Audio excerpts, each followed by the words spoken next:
Du måste bjuda in mig. Vad händer om jag inte gör det? Curiosity opens doors, but you still have to abide by vampire rules. You can't just walk into someone's house. You need to be invited in. Welcome to week 3 of Sales Week, day 17 of starting your side hustle. We're taking 28 days, 28 small steps to build a business that's meaningful, impactful, profitable. Over the last couple of days, we've explored the first 2 skills that'll help you adopt the trust builder mindset. On Monday, it was deliberate empathy. Yesterday, it was active listening. Today, we're talking about the 3rd skill you're going to master, relentless curiosity. But like every day this week, we're going off format before we talk about how to sell, because before we jump into the mechanics of curiosity, we should reinforce what it really means to have content working for you, sending you people to exercise curiosity with, right? People you can help, people you can talk to. If your content isn't sparking real curiosity, both in you and your audience, then you're not ready for this week's lessons, the sales conversations. The best sales, especially in 2025, start with content that invites engagement. Questions. Not so great content is the stuff that's too polished, too final, too self-focused. More about you than your product. More about you than your hero, your customer. Because that content doesn't give audiences a reason to lean in and ask for more. So let's get practical before we talk about sales. If you want your content to set the stage for real trust-building conversations, it needs to open doors. It needs to get you an invite to make your audience curious enough about what you have to say next, and to make you genuinely curious about what they think, what they feel, what they need. Just like yesterday, before we talk about talking, let's do 3 exercises to help you get the content right, to stretch before you run. The good news is that these exercises build on everything we said is important from a trust builder mindset perspective so far. Empathy, active listening, and later today, curiosity. Okay, exercise 1, what I call the curiosity gap challenge. Review your last 3 social posts or pieces of content, and for each one ask, did I leave a curiosity gap? A question unanswered, a story unfinished, a problem unsolved? Or did I try to tie everything up in a neat little bow?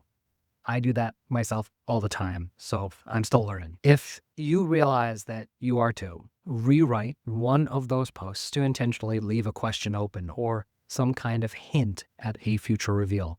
For example, and this is completely true, every day I've shot a post since the beginning of this series. I've recorded something that I intentionally edited out and will reveal next Tuesday.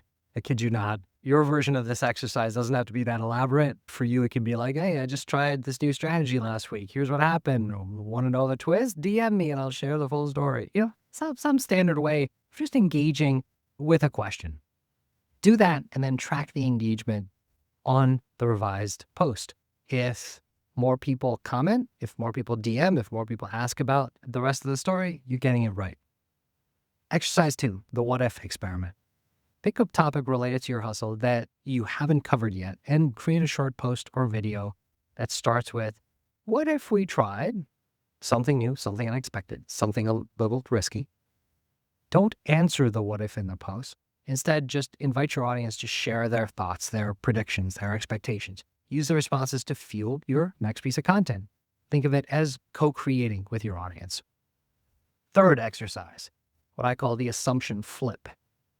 Identify one assumption you've made about your audience, something you've always taken for granted.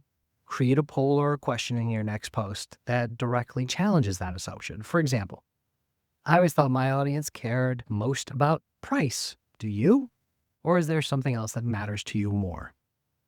Use the results to guide your next piece of content and to guide your next product decision.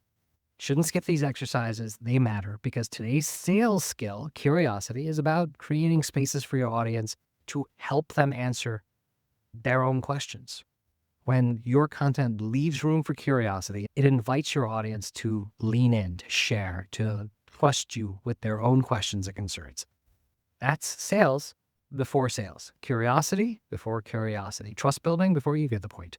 So let's get back to our usual format and dive deeper into the trust builder mindset. The best founders are the best salespeople, and they are relentless question askers, always digging for the why beneath the what, the tension beneath the surface, the story under the story. Question one: what's one area of your client's business or challenge you're genuinely curious about but haven't yet explored? The answer matters, or better said, the process to get the answer matters, because most people stop at the obvious. Most people miss the real breakthroughs, the moments that build trust and spark opportunity that come from asking about the things everyone else ignores. When you show relentless curiosity about a client's world, you signal respect, humility, a willingness to learn. That's powerful. Go to question two. How can you frame your relentless curiosity as a way to add value?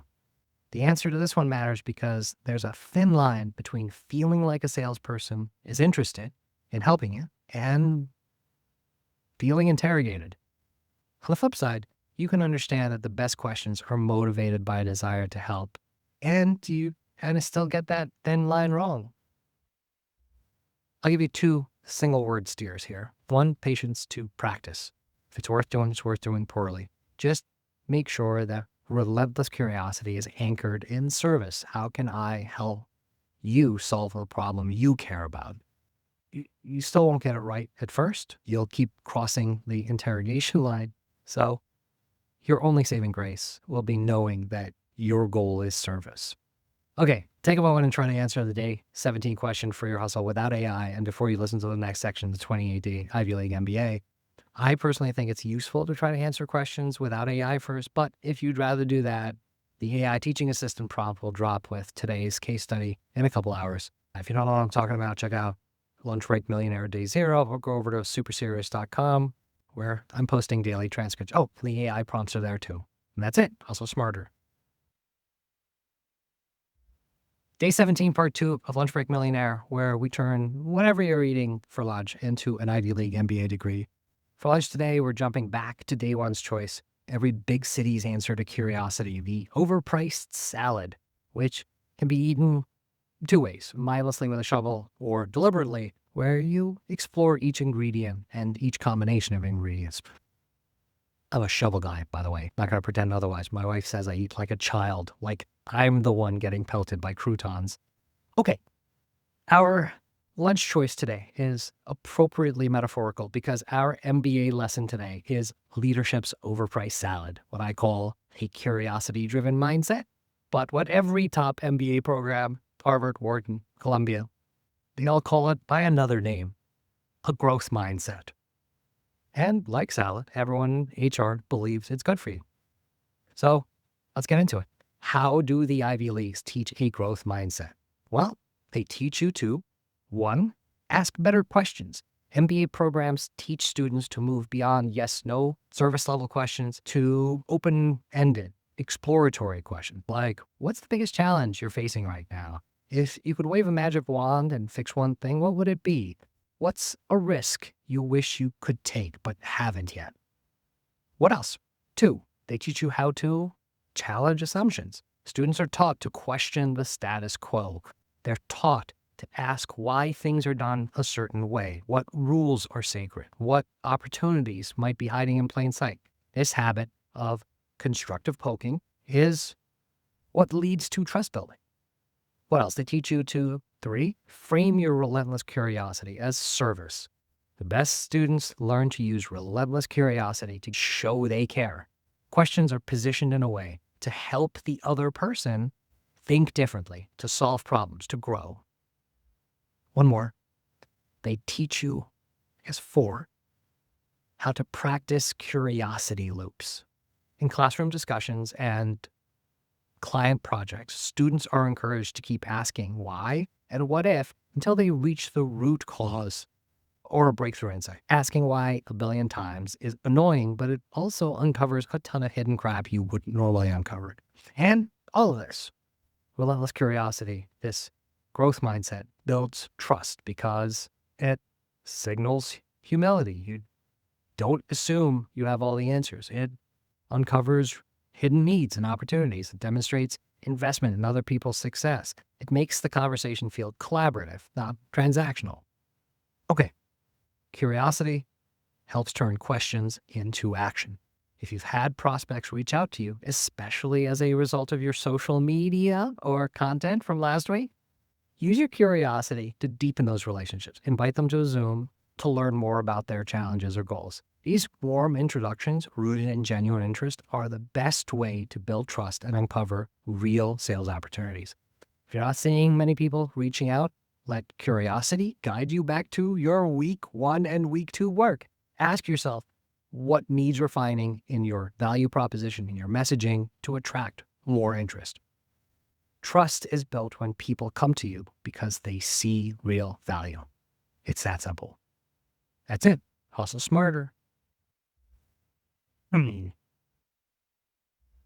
My first memory as a stand-up comic was when I was in the 3rd grade. We were all eating lunch in class at our desks, and it got a little loud for our teacher, so she turned off the lights. That was her cue for everyone quiet down. It got completely silent in the room, and she said, "Isn't that better?" And I said out loud, not thinking about it, I said, "It's making my milk warm." Not particularly clever, but it killed. Great for the 3rd grade class. And I couldn't articulate it back then, but that's the secret behind great comedy. Say out loud what everyone else is thinking. This is day 17, part 3 of Lunch Break Millionaire. This is the segment where we #build in public, where I answer the daily questions every hustle should using the MBA skills we just learned and showing my work, sharing how I'm building my hustle from scratch, no filters, just the real journey. You don't need to actually like or subscribe. I'm not doing this for the clicks. But if you're leveling up from other creators you know or follow, introduce us. I want to learn from them and help them level up too. We all deserve better than just making rich people richer. Okay, in my hustle, currently, I'm building tools for creators who want to own their platform. And relentless curiosity is my most valuable skill. Here's how I use it to answer today's questions and build trust. 1, what's one area of your client's business, life, or challenge you're genuinely curious about but haven't explored yet? Recently, I realized I'd never asked creators what their dream audience engagement would look like if there were no algorithms, no restrictions. So I started asking. If you could design the perfect way to connect with your followers, what would it be? The answers surprised the hell out of me. Some wanted more direct feedback. Others wanted ways to collaborate with fans. A few just wanted to know their audiences better. That sounds obvious, but the obvious, my milk's getting warm, has a way of staying unnoticed until someone says it out loud. That's the secret behind great comedy. Say what everyone else is thinking. Say it out loud. Question 2, how do I frame relentless curiosity as value? Instead of grilling creators about their pain points, I approach every conversation with, I'm genuinely curious about what would make your creative life easier or more fun. As if you could wave a magic wand, what would you change? This framing, for me at least, turns the conversation into a co-creation session. It builds trust because it's clear I'm there to learn and help. How do I use today's MBA skill? I ask open-ended questions, keep digging until I hit something that makes the other person pause and say, wow, no one's ever asked me that before. I challenge assumptions, mine and theirs, about what's possible. I use what I learned to shape my product, messaging, my outreach, and I always follow up. My key takeaway from today's exercise: curiosity, when practiced relentlessly, with humility, with intention, and with a service mindset, is the ultimate trust builder. The more questions you ask, the more doors you open, the more invites in you get.